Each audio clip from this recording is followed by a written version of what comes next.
The character Monterey Jack from Chip and Dale Rescue Rangers has a very famous and interesting flaw.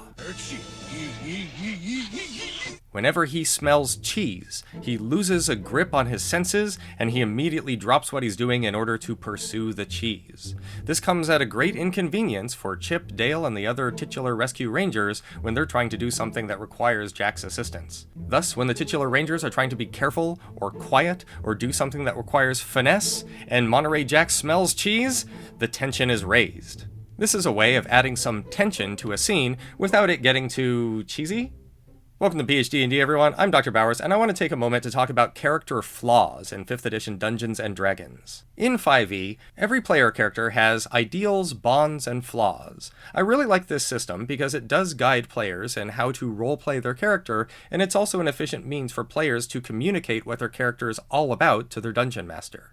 Ideals are what your character believes in, bonds are the things and the people that they care about, and flaws, well, that's what we're going to talk about.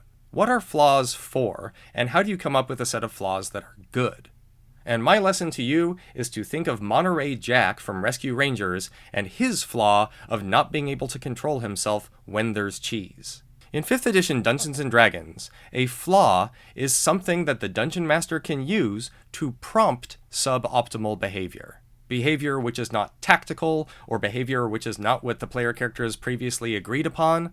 It's a way for the DM to ask the player for some assistance in throwing a wrench into the previously established plans. When you write down a flaw for your character, what you should think of is saying to the DM, here, normally my character is pretty well controlled, but if this happens, I might do something that's suboptimal.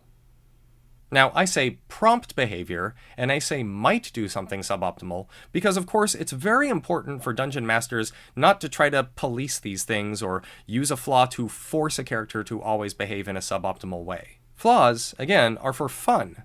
Activating a flaw in a player character, in other words, should be a fun way for the players to get in on the act of raising the tension of a scene. The boss fight seems to be going well, but what happens when the boss raises some undead minions? One of the player characters has a flaw that they cannot ignore the undead because they hate undead so much. Those minions might draw that character's fire, even though it wouldn't be very tactical for the character to fire on them. That's the sort of thing which I take to be a useful character flaw in 5e. A character flaw is when the player says, hey, if you want my PC to start failing, losing their grip, or having difficulty with what they're doing, introduce this element to the story. And while we're on the topic, you should not do the very opposite of this.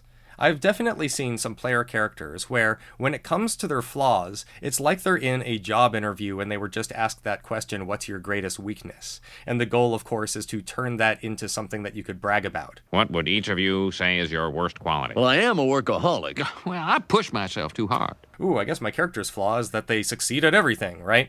That is not a very helpful flaw. It doesn't help the DM tell any kind of story or raise the tension of a scene, so don't do that. Make sure that you pick something that the DM could use to prompt suboptimal behavior. Think of Monterey Jack and cheese.